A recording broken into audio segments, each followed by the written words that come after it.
Hi, everyone, and welcome to another really exciting episode of Voice of Crypto, where we get really special guests from the Web3 crypto and blockchain space.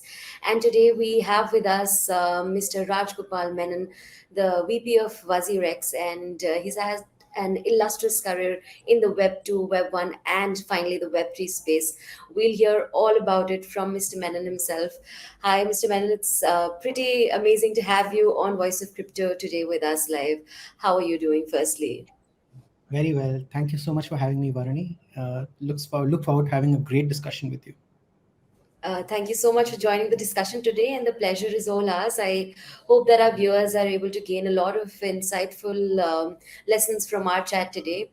Around a lot, we'll be talking a lot about the Indian context in terms of Web3, blockchain, and crypto, as well as what's happening in the global market. But before we start off with that, could you please give a brief introduction about yourself, what you're up to, and how did you make this change from Web2 to Web3? It's been quite a journey. So I started off as a management trainee at ORG Mark, which is now called AC Nielsen.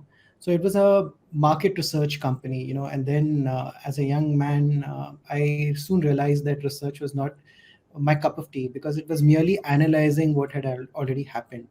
I wanted to be in the thick of things. So around that time, there was this major internet boom happening. You had Hotmail, you had Yahoo, and MSN, and a whole host of things. I knew that the internet was the future, which is why I jumped straight into an internet, agency. It was called Contest to Win. Now it's called Games to Win.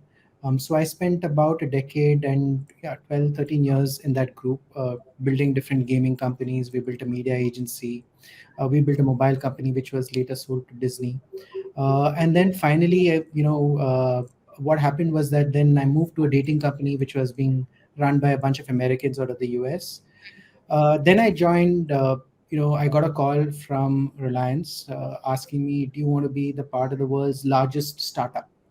I was very intrigued, and I met up with them, and suffice to say that the plans were so gigantic that I was simply blown away, and I simply had to be a part of it. I knew that this was going to be another disruption, that was going to be unleashed by Mukesh Ambani. So I was a part of the launch team that launched Geo. So we had a breathtaking time from 2015 to 2017, and we launched Geo, and it was a phenomenal success. And then I realized that then it became business as usual, and then suddenly I came across crypto during the actually I'm a pretty late entrant because I discovered crypto late 2018-20. I realized that this is again the future because this is going to be disruptive, and I thought that might as well this could be the last big gamble of my life in terms of professional career. So I thought I'll take the plunge, and here I am today. So it's been a fairly eventful journey. Yeah, it does sound pretty eventful, and you were sort of the path breakers in terms of Web2 with Geo in India and with WazirX now. So, could you talk a little bit about your role at WazirX and what exactly is WazirX up to nowadays? And WazirX was in news quite a bit for the last couple of years, but so have most of the exchanges, global, Indian, whatsoever. So, what is WazirX up to, and what is your role been in the growth of this Yeah. exchange? So a quick 1 minute introduction into WazirX. So WazirX was founded by Nishchal Shetty, Siddharth Menon, and Samit Matre in 2018. The idea of WazirX was to make crypto accessible to every Indian. So Nishchal wanted to buy Bitcoin, I think, way back in 2017 and 16, 17, and he found the experience was so broken. And he's an entrepreneur, serial entrepreneur. He's built a bunch of companies in his career. So he said that if I'm facing this, he's an engineer by himself, and he said if I'm finding this so difficult to buy Bitcoin, imagine what the plight of an ordinary user would be. So that is how WazirX was born. That simple idea gave birth to WazirX. And like it or not, within 2 or 3 months of WazirX getting launched and full-fledged operations, we had problems with the RBI. They asked banks not to work with us. So that was the first big dhakka that we got. But Right. again, because you can't sit back and roll over, what we decided to do something about it. So we built a P2P, peer-to-peer platform on WazirX, where users could actually buy their crypto one is to one, Mm. and we've just facilitated the transaction. That was what kept us alive during those bleak years. And we were got us a lot of trust from a lot of users, because we were the one of the few exchanges that were surviving and thriving during the dark period. And cut and 5 years later, here we are. So we are now India's largest crypto exchange by volume. We have about 15 million users, and we Mm. have about more than 150 tokens registered on listed on WazirX. So that's where Mm. we are at this point of time. Regarding the controversies, I think what happens is that when you are, the number one, or you are the Xerox of the category, Yeah. you'll attract a lot of attention, rightly or wrongly. So that's where, so that goes with the territory, I guess. Those are Mm. the scars that you wear on the bullets that you take on your back for being a Yeah, pioneer in this space. absolutely. They're like the battle marks that you have after Yeah, winning. yeah, yeah, Yeah. absolutely. So, being one of the biggest exchanges and the largest exchange by volume, WazirX sure has a lot of expectations, not just in India, but from across the globe. So, what sort of expectations do crypto exchanges like WazirX have from the G20 summit that's coming up? If you could just give a briefer on that. Yeah, so I think what is happening is that the government has been very clear, and very practical, if I may say so. So they are not going to do anything hasty or anything dramatic. So those days are long gone by. So now what? So now what we are looking for is that, now what the government is saying is that, okay, fine, uh, you know, uh, crypto is here to stay. This looks like an innovation, and it's going to change the way finance is. Let's not just stamp it away. Let's Yeah. give it space for it to grow. We won't roll out the red carpet. Uh, so what we are seeing is very, very clear. They've been very clear about it. And they understand the technology. So what they're saying is that, uh, we need global action. India by itself can't do much. So you can, together as a globe, as a global community or countries, get together and decide a broad framework. Just like how Mm. traditional finance works, or just like how money transfer works, or traditional banking works. Once the rules are in place, I think things will become a lot better this year, because because fortunately we are the president of G20 this year, and Wow. we have a once in a lifetime opportunity to actually draft rules that will be taken up by the 20 most advanced economies of the world. Yeah. So that's where I think things are. So broadly, we will be looking. I think the world will be looking for to FSB, the Financial Stability Board, the IMF, and the BIS for frameworks, and more or less, I think regulations will happen in India and most G20 countries this year. Yeah. So we're almost out of the bear market, or so we can say.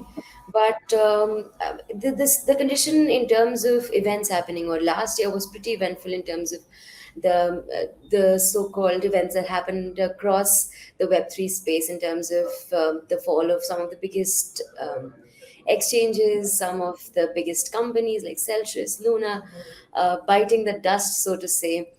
I think India, however, in comparison to the global context, made pretty decent strides, and the Indian crowd sort of showed that they want to adopt, they want sort of an adoption of this technology, and you yourself said that the number is in millions, the number of trades that happen on exchanges like WazirX are possibly skyrocketing each day.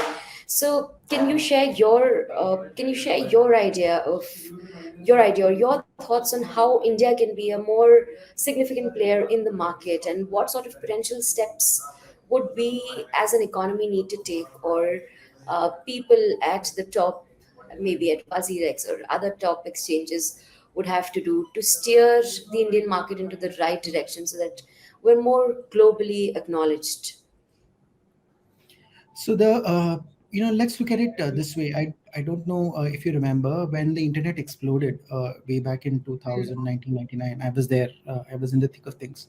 You had a bunch of companies, that was supposed to be the next big thing. I don't know if you remember. There was a company called Pets.com that was there for pet supplies.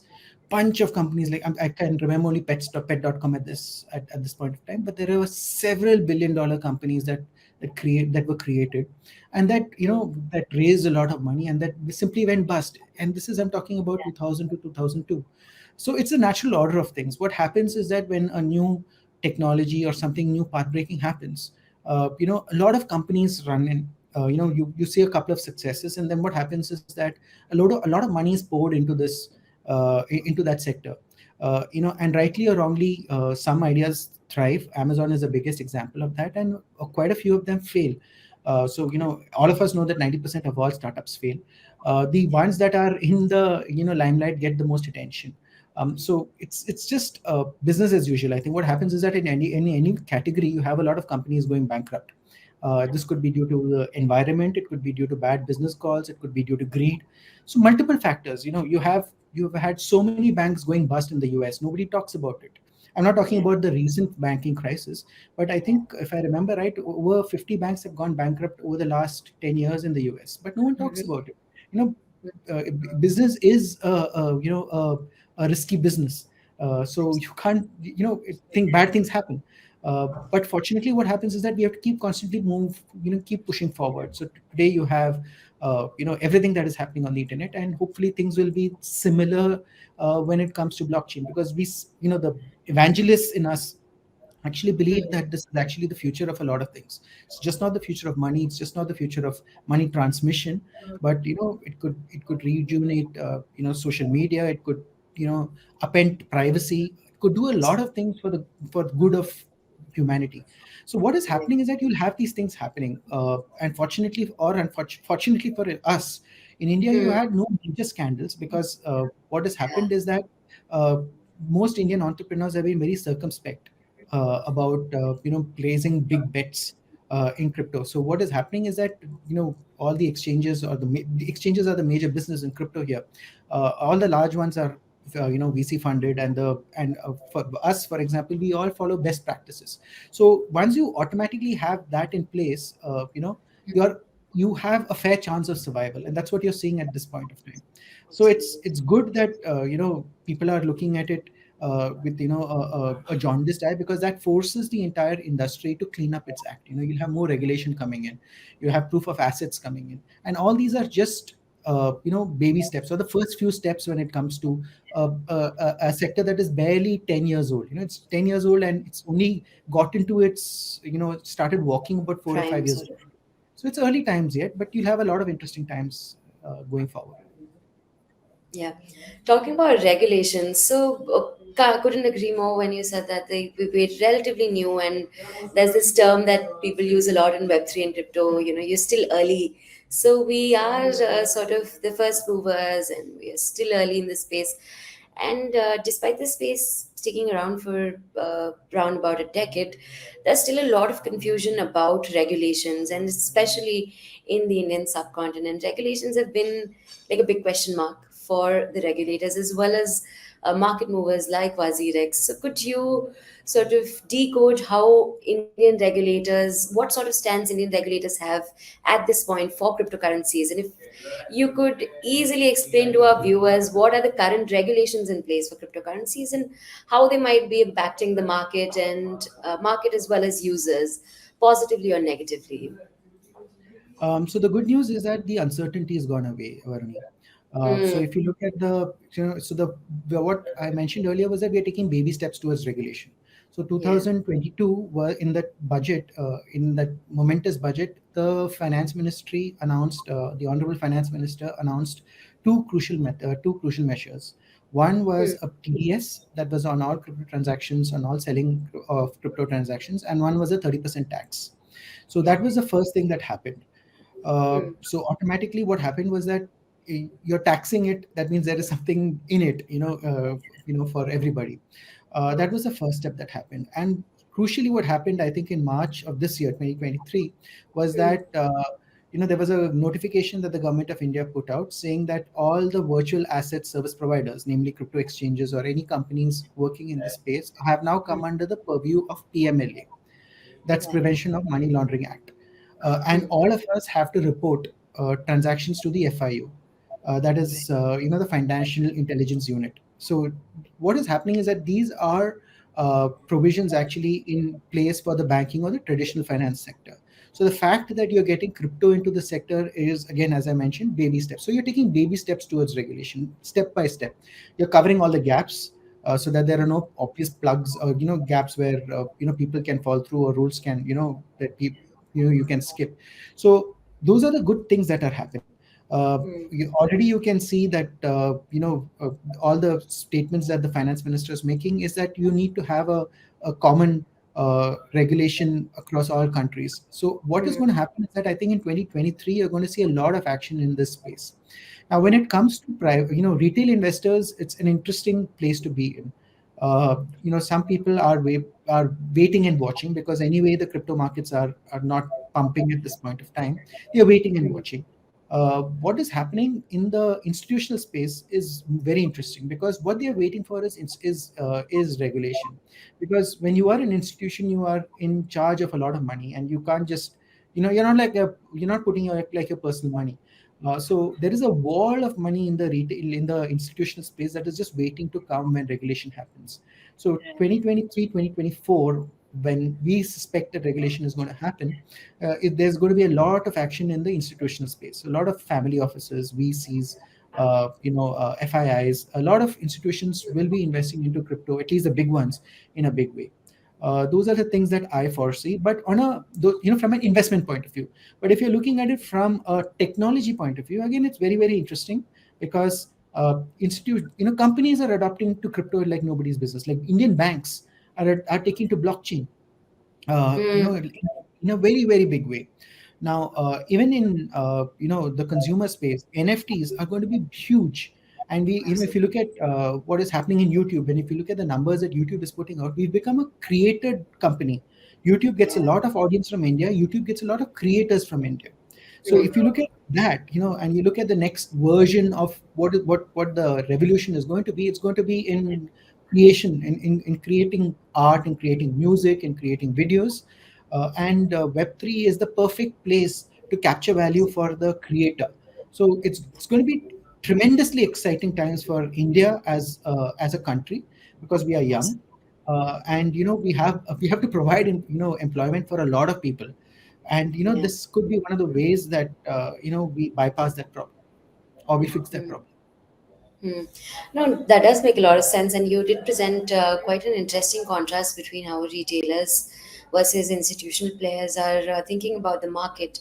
I do have a follow up question on that, though. So, the general purview of the market would be that institutional players are sort of skeptical or scared to enter the cryptocurrency market, especially when they look at cryptocurrencies as investments, considering how volatile they are. So, are you suggesting that there might be a good chance for the market to boom across sometime this year or maybe next year if there are clearer regulations, especially from the institutional side? So, are you expecting an influx of institutional players into the market?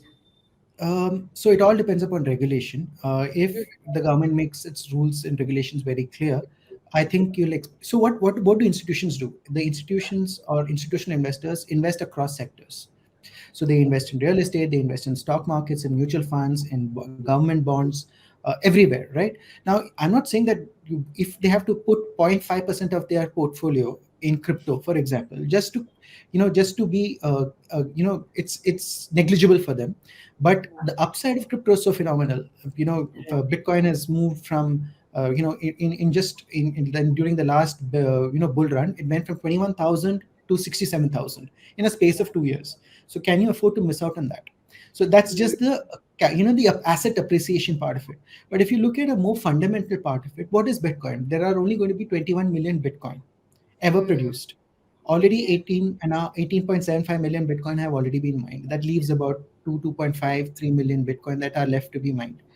Now that is, it's the truly the most scarce resource available in this planet today. And scarcity, we know the law of supply and demand, right? It's literally digital gold if you look at it Hmm. from our point of view. Can you afford to miss out on something that is like digital gold, that is, that can be, that is giving tremendous, from zero it's gone up to 6 7,000 in a decade? No financial investor will say no, even if you can't understand it. You Yeah. have to have a certain exposure to it. Same with Mm, Ethereum. Now, if you look at Ethereum, what Ethereum is doing is that you look at what there are NFTs, there are stable coins. It's every day, every year there is something new that's happening in Ethereum. Now, Ethereum after its latest update again has become mm, deflationary. So yeah. now, can you afford to lose out on Bitcoin and Ethereum? Any fund Mm, manager will say, "Okay, I won't put 1% also. I might put 0.1%." So that yeah. 0.1%, that fraction of the fraction is also going to be so much money, right? So Absolutely. that is what you're going to see, and already you're seeing moves in this direction. You can see the biggest institutional investors in America. From JP Morgan. Jamie Dimon used to say Bitcoin is as a fad. He had the choices to produce this for Bitcoin, but now they are Yeah. offering it to their users, and they are looking at it. They have blockchain teams in place. So Yeah. if institutions in the US are looking at it seriously, it's sooner than later, even it will be taken seriously across the globe. Absolutely. You're right. And the risk versus reward, when it comes to that, for institutions, the reward is much higher than the risk. So, moving from institutions to retailers, how do crypto enthusiasts, according to you, are envisioning the future? There was a lot of skepticism after the budget last year, especially the TDS in place, as well as the taxes on profits. And there was quite a bit of confusion, and there was I remember there was a time when volumes had just dropped down to so low on most of the Indian crypto exchanges, and now the scenario is, of course, much better. But in terms of what retailers are expecting from market players like WazirX and from regulators, do you have a say on that? Do you sort of gauge what retailers would be expecting from the market this year? If you look at it from a retailer point of view, an Indian retailer point of view, the TDS affected all Indian exchanges badly, because Absolutely. what it did was that, as you rightly pointed out, there was a flight of volumes from Indian exchanges to foreign exchanges. But what retailers should remember, retail investors should remember, is that foreign exchanges don't have the mechanisms in place to collect TDS and deposit it with the government every night the way Indian exchanges do. uh, and what is happening, I don't want to scare a lot of people, is that we are living in a connected economy. And if you look, and in this budget, the government has made non-payment of TDS. If you don't pay your TDS, the repercussions are going to be pretty severe. There is going to be tremendous fines, and there could be jail term also. So we know that TDS is here to stay. Now, if you want to, do you want to risk a sound night's sleep to save 1% on TDS? Now that's a call for you to take. Yeah. uh, but on the whole, I think what is happening is that we've seen, hopefully the worst is over. You've seen Hmm. the bottom of the bottoms. So now the only way is up.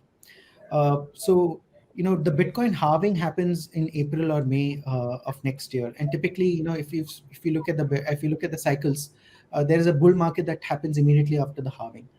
So what investors are doing is that the real hodlers are buying a Bitcoin, and very systematically over. It's like an SIP. That's what the Mhm. smart investors are doing. They are Yeah. putting a little bit of money. They know no one can time the market. Not Warren Buffett, not not even the greatest of investors. So what they're trying to do is that invest a little in the crypto of their choice over a period of time, and hopefully Yeah. it averages out. It's called dollar cost averaging or systematic investment planning, as we call it in India. So people are buying a little bit of their favorite currency at regular intervals over a period of time. So what happens is that you're not trying to time the market. You average out your costs, and if and when the bull run happens, you can sit pretty on your investments. So you are there is no FOMO. There's no fear of missing out, because Mm. and it's mechanical, right? You're not affected by sudden price. Has Bitcoin gone below 25,000? Is it going to touch Mm. 30,000? You're not bothered about that. You're going to keep buying it regularly, doggedly over a period of time. That's what a lot of smart investors are doing, and that's what most people should do.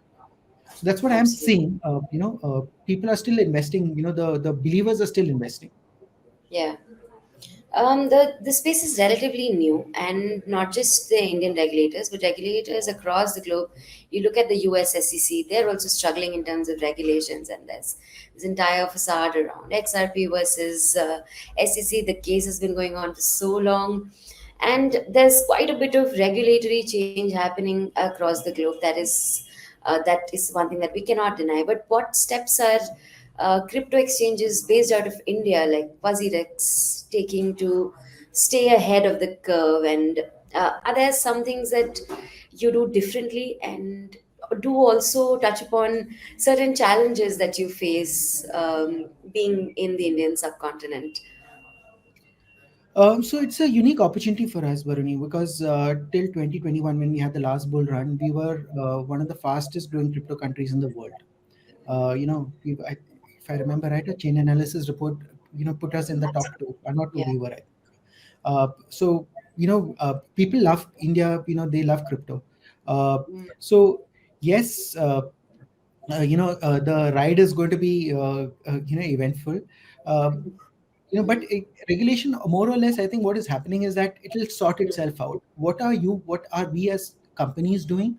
What we're doing is that this is actually a blessing in disguise, because what we're doing is that we're chipping away at costs, mm, optimizing everywhere possible, making sure that are we working at 100%, 150% capacity.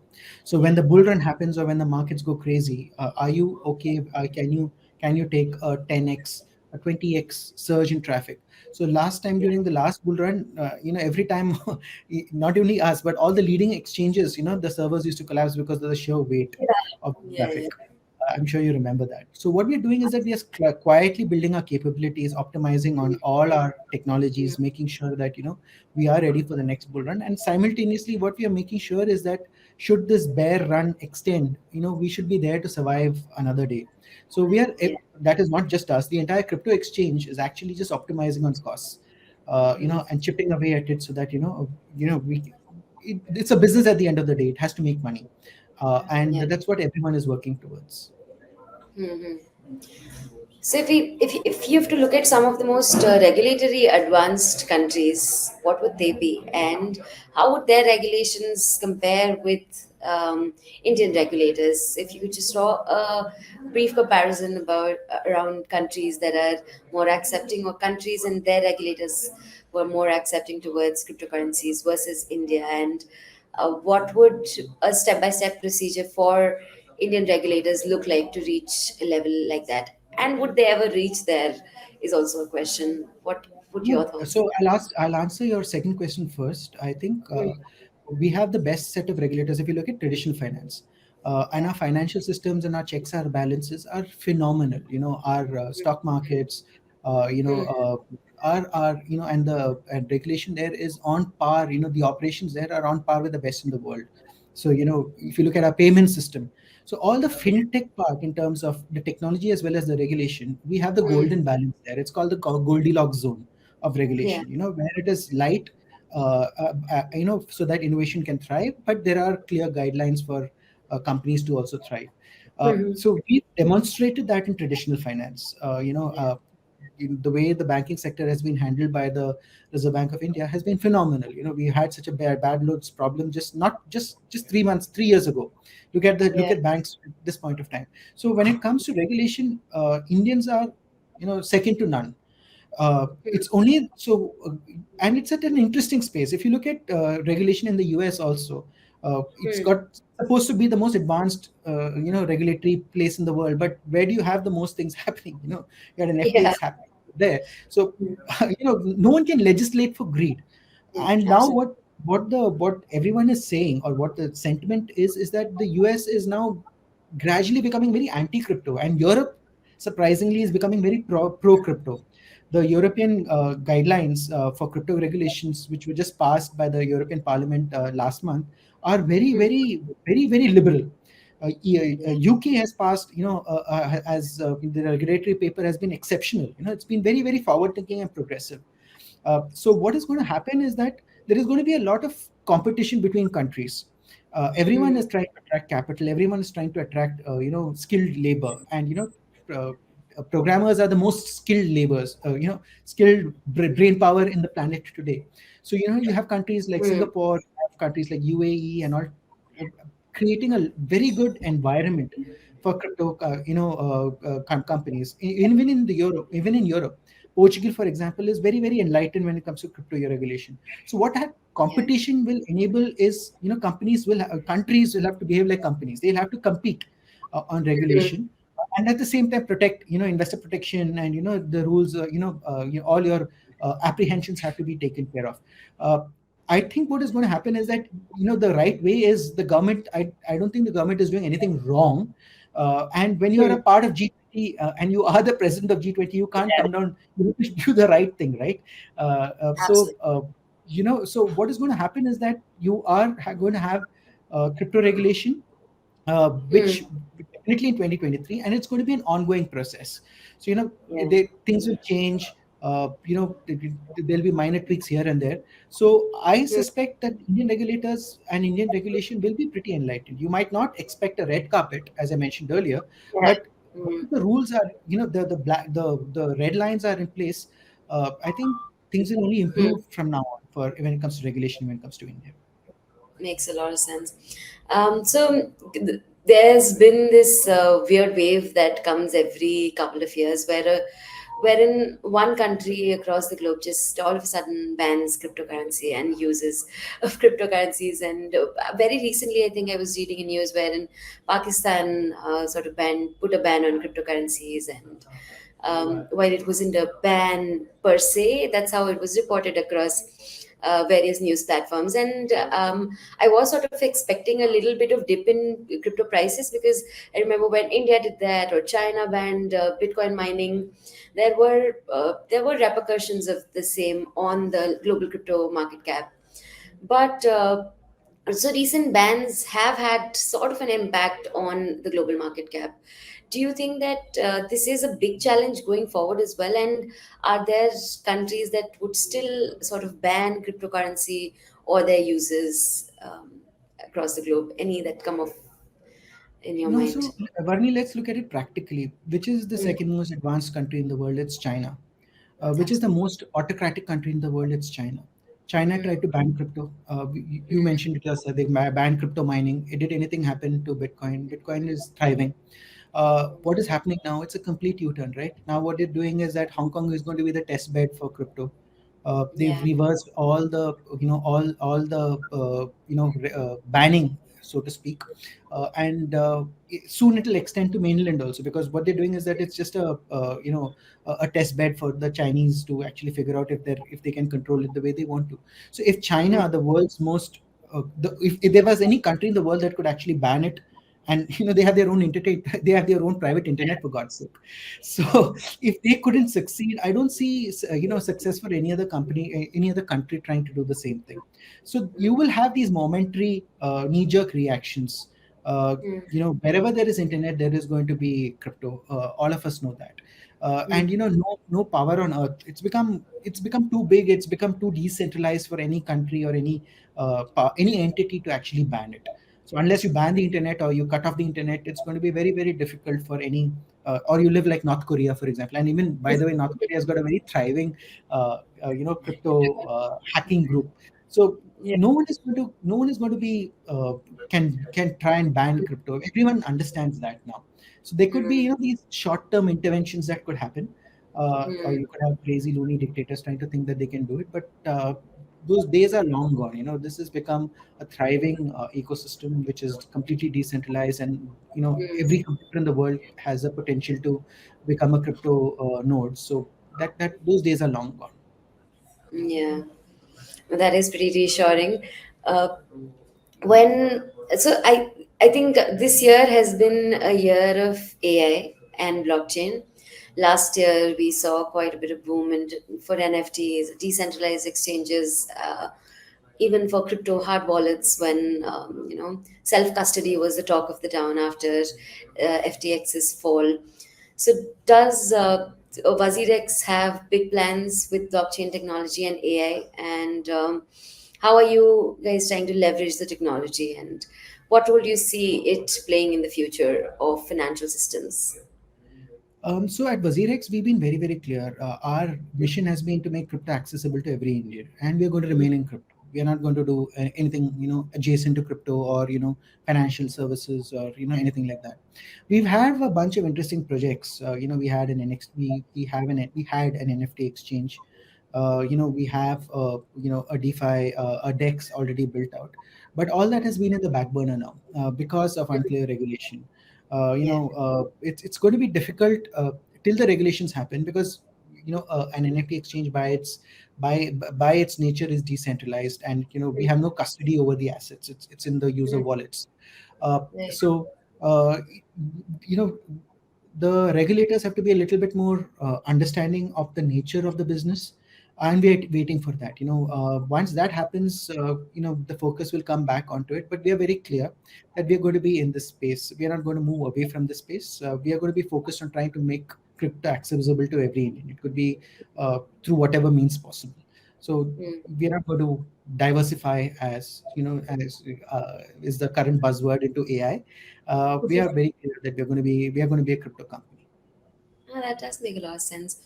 When you did talk about sticking to crypto, security has been a major, major concern for crypto users, and it's one reason why a lot of beginners could be skeptical into investing or trading on a lot of exchanges.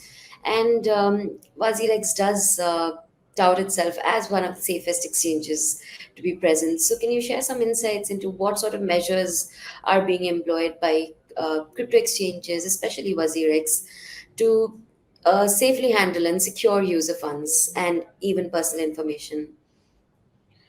Good question, Barney. So, if you are a novice and you're getting into crypto for the first time, an exchange is the best place for you to start.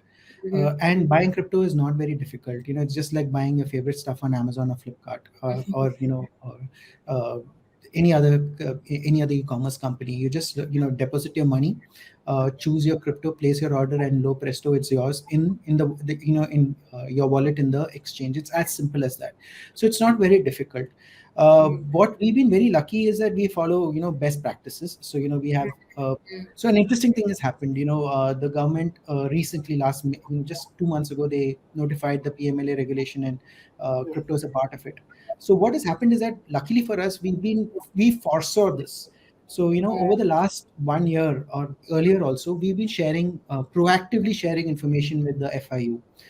And what this did was that it built a lot of compliance.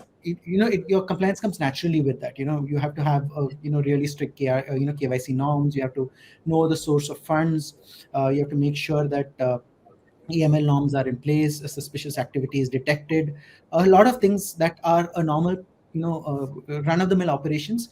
You have to go through it again. Audits have to happen, training has to happen. You have to make sure that basic security is in place, two factor authentication for users who want to do so. So all those things are already there. But what the recent notification has done is has systemized it. It has operationalized it. So you are expected to follow the rules. You are expected to provide information at regular intervals, and you are expected to do certain security upgrades, which we are doing. So rest assured that we were always ahead of the curve. In fact, our whenever an LEA reaches out to us, law enforcement agency reaches out to us, our turnaround time is a few hours. It's not even a day or 24 hours or something like that. So Yeah. and it's 100% compliance. Whatever they ask for, we provide that. So far we've been very, very forthright with that. So the security measures are in place, the norms are in place. There is we follow the best of practices. So it's not going to be you Mhm. know users can be assured and on the ZRX. Right.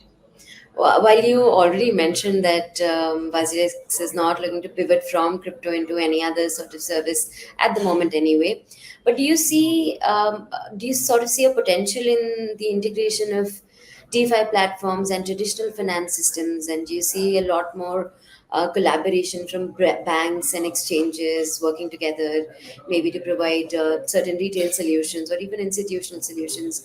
That is already happening across the globe. A lot of banks are transitioning, are trying to cater to their crypto clients or Web3 clients. But do you see this happening in India? And if so, what would be the opportunities and challenges around this integration of DeFi and traditional finance?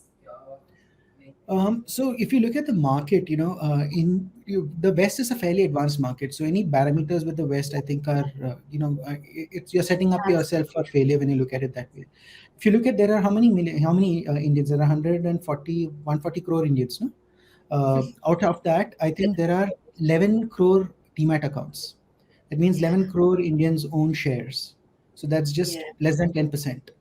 Mm, That look at the scope. I think 48, 45 or 48% of Americans own stocks.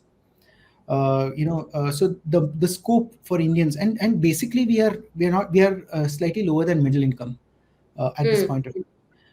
So now people are getting, everyone has got a bank account. Before that was also not available.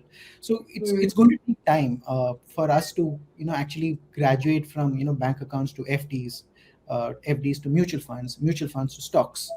uh, and but again, here again, we are very lucky because we skip revolutions, we skip generations. So we didn't have, we didn't reach 80-90% penetration of the landline telephones. We straight away went to mobile. I think mobile, we have about 76% penetration mm. when it comes to mobiles. Again, same thing with computers. A mobile is basically a computer in your hand now. Yeah. We didn't have 100 terrestrial channels. We straight away went to satellite TV. So we are Mm, fortunate in that scale, in that respect. yeah. Also, because we are a young country, we learn quickly. That is one of the reasons why we can skip all these things. Mm, So what the young will automatically graduate towards new prones of invest. Your younger siblings are not going to have a PPF, for example. I know that because all youngsters around me, they don't even have PPF. They are directly into stocks and then they go into crypto. mm, So there are investments that appeal to certain people naturally. Young people are drawn towards crypto. So you have a lot of people actually coming towards crypto because it is so sexy. I'm not selling life insurance at the end of the day where you get yet another life insurance. But people automatically are attracted to crypto because Bitcoin is so sexy and Elon Musk talks about crypto. So yeah. the brand ambassadors or the evangelists of crypto are fairly potent. Um, so Absolutely. so coming back to your question, there is a long way for India to go. Mm, One step at a time. It's a long drive. It's a long journey ahead. There will be a lot of hills to climb before we plant our flag on top of it. But we'll get there eventually. We are all going to make it. mhm. So, this would also be my last and final question to you, and it really disappoints me that we're almost coming towards the end of our interview. But we spoke in depth about adoption of cryptocurrencies in India, and but you did mention how WazirX aims that cryptocurrencies are accessible to all Indians. So, I think my final question would be: how do crypto exchanges aim to support this growth, and what sort of initiatives, especially in terms of education and raising awareness, would crypto exchanges like WazirX take from here on? So I think we've done a lot of things right. People don't give us enough credit. We didn't go crazy, uh, Yeah, burning ads all over television and having film stars as brand those ambassadors. What cool we ads. stuck, yeah, really cool ads and rapping ads and all that. But what we did really well was that our founders were very clear that education is paramount. There's no point looking at crypto as a get rich quick scheme. Crypto isn't that. Crypto is Yeah. just like another investment. You have to invest, you have to be patient, you have to do it diligently over a period of time, burn your fingers a couple of times, invest with money that you can afford to lose because it's very volatile. So to that extent, we've done a lot of things right. Again, recently, this has happened in the last 2 or 3 years. So we were an Mm, English first organization naturally because all of us are from metros. The founders are from metros. English is our language of communication. But then what we realized was that we're getting lots of people coming in from Bareilly, from Kurukshetra, from yeah. Trichy, the names of towns that you and I wouldn't have heard of from the northeast. So Yeah. we quickly, pivoted to become a Hindi first, for our communication. So, all up. So that was the first thing that we did. We Mm, then hopefully, we are going to go regional in a lot of other languages soon. Also, what we realized is that people don't like to read. So, at one point of time, our blogs, we used to get, 1 lakh visitors a day in our blogs, and it was pretty big. But what Yeah, we realized is that the future is not again text; it's again video. So we've yeah. created guides and videos in Hindi and hopefully in other languages soon. So the idea is to reach out to the customer, or educate the customer in languages that they are most comfortable with.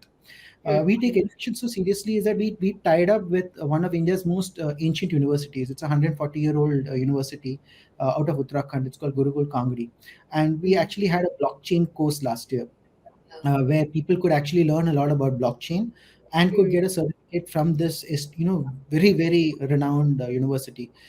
So that's how seriously we take education. So that's an ongoing process. So we have blogs, we have videos, and we do a lot of stuff just to make sure that people get into the get understand crypto and get into crypto for the right reasons.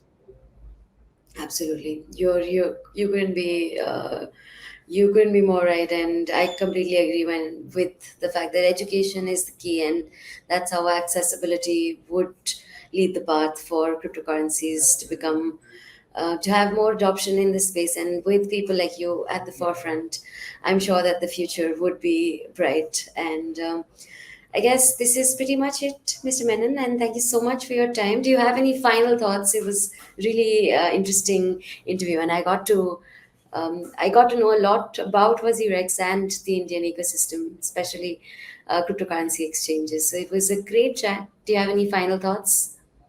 Crypto is going nowhere. Ravarani, both of us know that. Yeah. We've spent a lot of time on that.